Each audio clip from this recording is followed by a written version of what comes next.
Hoje, 9 de junho, nós tivemos uma aula presencial na qual nós falamos um pouquinho sobre o Estado Novo, aí na página 90, tá bom, pessoal?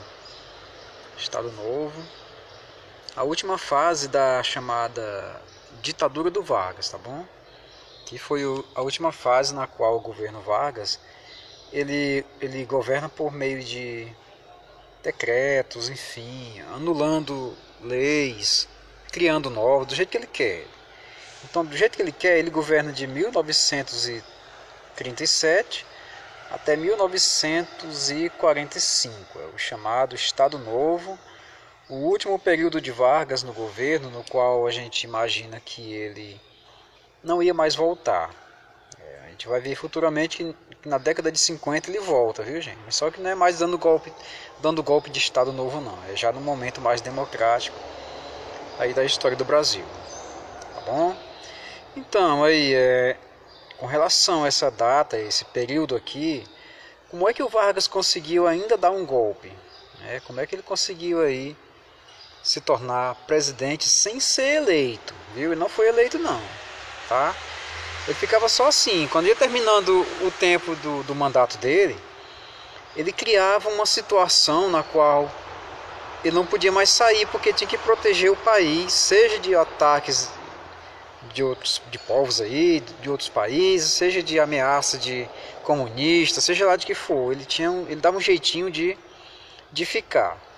A primeira constituição que ele bolou foi essa de 1934, que dava a ele plenos poderes para fazer o que quisesse caso o Brasil fosse ameaçado.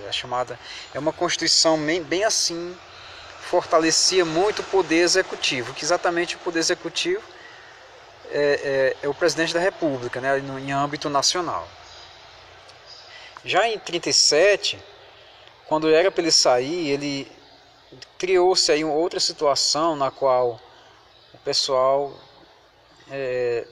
temendo um avanço comunista, soltaram um boato aí, uma fake news, dizendo que o Brasil ia sofrer um golpe de Estado de países comunistas, né? de países não, de povos comunistas que iam tomar o poder aqui, botar um presidente socialista, enfim.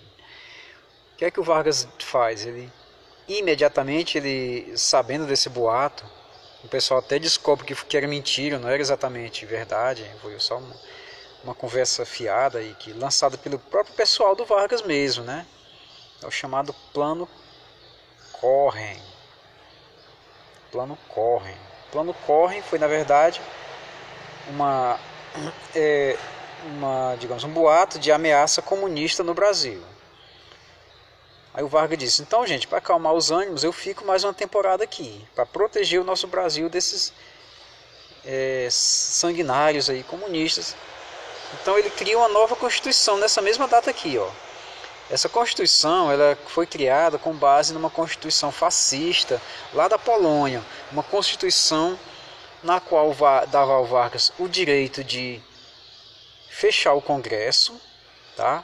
Acabar com o poder dos estados, os estados não mandavam mais nada, e somente ele, Vargas, ou seja, o poder executivo, é que ia ter plenos poderes para governar o Brasil até a ameaça, digamos, passar, né? Pelo menos essa era a ideia que o Vargas tinha, né? Então o Vargas continuou no poder até 45, esse chamado aqui Estado Novo. Aqui ele governou, gente, como um ditador, tá bom? Aqui nós podemos chamar isso de ditadura Vargas, esse período aí, tá bom? Então a ditadura Vargas foi de 37 a 45. Aqui na nossa página do nosso livro didático, nós temos aqui as características aí da Constituição nova que o Vargas cria em 37, né? Ele acaba criando essa nova fase aí de poder, onde existe a centralização política e fortalecimento do poder presidencial. Agora o presidente ia mandar igual o Mussolini mandava na Itália e o Hitler mandava na Alemanha, né? A extinção do legislativo, quer dizer, deputados e senadores não iam mais existir no Brasil. Subordinação do poder judiciário ao poder executivo, quer dizer, o poder executivo era do presidente, sempre era o mais forte. instituição dos interventores nos estados e de uma legislação trabalhista. Ele começa a criar aqui a legislação do trabalho. Extinção de partidos políticos, não ia mais ter partido de oposição, nem ninguém. Entre eles a própria AIB, né? A Ação Integralista do Brasil. Apoio a sindicatos atrelados ao Estado, incentivando o peleguismo, quer dizer, o controle dos sindicatos, tá bom? O peleguismo é isso, é controlar os sindicatos. Aí nós temos aqui, ainda na mesma página, a criação da CLT, que foi criada para acalmar o proletariado. O que é proletariado? São os trabalhadores das indústrias, das fábricas, os trabalhadores urbanos em geral. E para acalmar esses trabalhadores que estavam todos aí enfervescendo aí com essa mudança toda, o Vargas cria a Consolidação das Leis do Trabalho, a CLT, na qual ele regulamenta as relações entre patrões e trabalhadores, cria a carteira de trabalho, cria as férias remuneradas, enfim. E, digamos mais, a aproximação de Vargas à classe trabalhadora urbana originou no Brasil o chamado populismo. O populismo é a forma de manipular pessoas, né? Manipular trabalhadores em troca de proteção, em troca de apoio. É fácil ser populista quando você consegue dizer ao povo que o povo quer ouvir, né? E de quebra o povo ainda acaba apoiando o presidente, enfim. Aqui, como nós podemos perceber, a intervenção do Estado na economia foi muito grande, viu? Aqui, principalmente aqui em setores considerados estratégicos, como companhias de energia, né? Aqui nós podemos perceber a Companhia Vale do Rio Doce, Companhia Hidroelétrica de São Francisco e a Fábrica Nacional de Motores, né? Aqui é a intervenção do Estado na economia. Dessa parte nós podemos ver o que? O trabalhador também tem seu lugar, enfim, tá aqui as manifestações, né? Aqui o Vargas começa a ganhar aquele apelido de pai dos pobres, né? Ou seja, salvador da pátria, aquele cara que sempre vai estar do lado dos trabalhadores comuns. Como nós já percebemos em outros momentos, o Vargas estava sempre buscando apoio, seja de rico, seja de pobre, né? Então o apelido de pai dos pobres também ficou conhecido como o apelido de mãe dos ricos, né? Ele era pai do pobre, mas também era mãe dos ricos.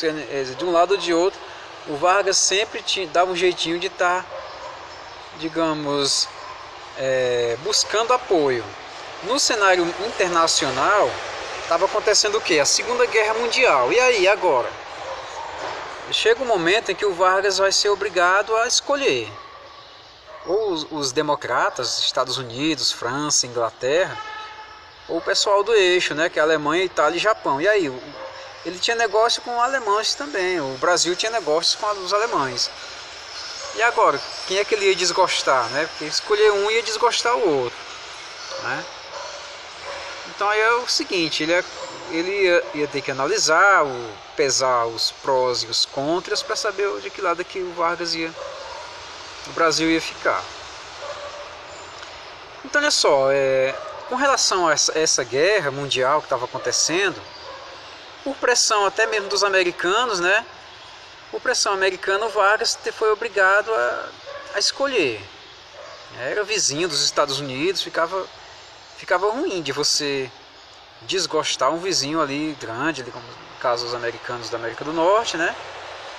E o Vargas decide então ficar do lado deles. Com essa decisão, alguns navios brasileiros são atacados pelos alemães, né? E o Vargas decide mandar seus soldados, os soldados do Brasil, para a guerra. Então, marinheiros, fuzileiros, médicos, enfermeiros, tal, enfim, forças armadas. O pessoal se mobilizou muito aí para ir para a guerra. E foi aí que o Estado Novo começou a cair. Como assim? O Estado Novo começa a acabar porque o Vargas, ele incentivando o Brasil a entrar na guerra, o que é que ia acontecer? Ia acontecer que todos iam questionar como é que o Vargas é um ditador e vai lutar contra ditaduras lá na Europa. Então esse tipo de questionamento aí pegou Vargas em cheio, né? Não havia muito o que explicar não, ele era um ditador realmente. Então como é que ele ia combater ditadores? Então o pessoal começou a pressionar o Vargas. Porque ele estava aí, digamos, seus adversários já começavam a entrar em cena, né? E apesar do Brasil ter ido para a guerra, ter capturado soldados italianos lá, ter tido até um êxito, né, nessa questão dessa guerra, afinal de contas a guerra estava no fim, mas o Brasil foi, né? De um jeito ou de outro o Brasil estava lá. Nessa parte que vocês vão ler, ó, todo mundo tem um livro, tá? Dá uma lida nessa parte de curiosidades, ó, que vai falar sobre o Brasil na guerra, tá bom?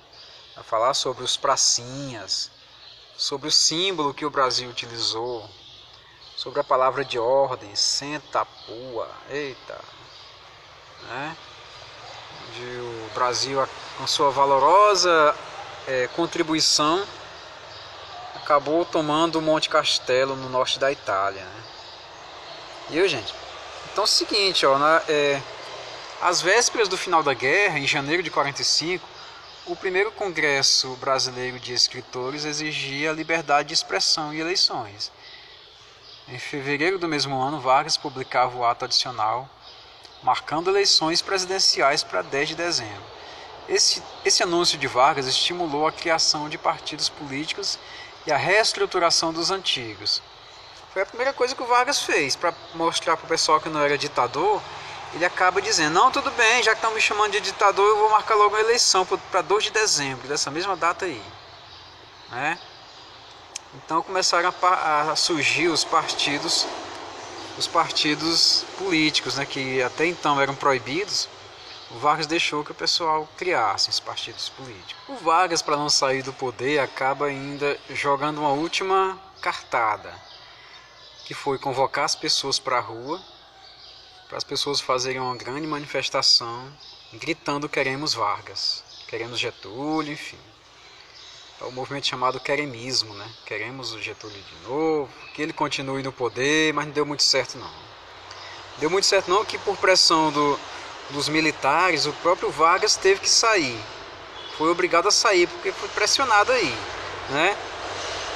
E saindo, seriam realizadas as eleições de 45, do qual o Vargas não consegue mais continuar, e é eleito o presidente Eurico Gaspar Dutra, um general que vai substituir o Getúlio Vargas na presidência do Brasil. Digamos, acabando com aquela Constituição que o Vargas criou em 37 e criando uma nova Constituição, a de 46, chamada de Constituição da Redemocratização. Tá bom, pessoal? Então essa aqui foi nossa aula de hoje. Eu passei para casa, vocês vão receber em casa uma atividadezinha, mas é uma atividade comum, normalzinha. É o jogo do simulado, onde você vai marcar somente certo ou errado em cada alternativa. Mas assim, se você marcar suponhamos que você marque essa daqui certo e marque essa errada, essa certa e essa errada, você marcou 4 questões. Se você errar uma delas, anula uma que você acertou. É um joguinho. É um joguinho do simulado, um joguinho que você futuramente vai precisar saber.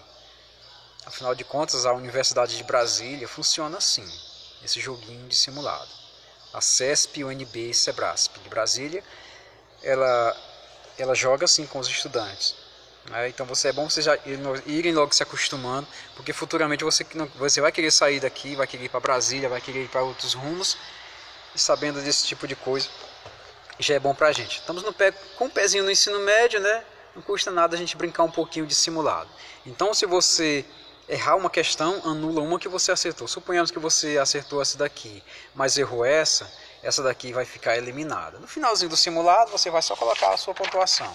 Se você, das 20 questões, acertou 10 e errou 10, sua nota vai ser 0, né? Mas se você, suponhamos, das 20 questões, só errou 2, o que é que vai acontecer? Você vai ter mais 2 anuladas, né? Ficam 4. 20 menos 4, 16 pontos. É bem legal esse joguinho do simulado, porque você vai logo aprendendo. Aprendendo a jogar com esse tipo de situação. Nós vamos precisar disso no futuro, viu, gente? Então esse aqui vai para cada um de vocês. Aí os meninos em classe já responderam, já me entregaram também. Então, de boa. Até mais, viu, gente? Até a próxima, pessoal. Nono ano.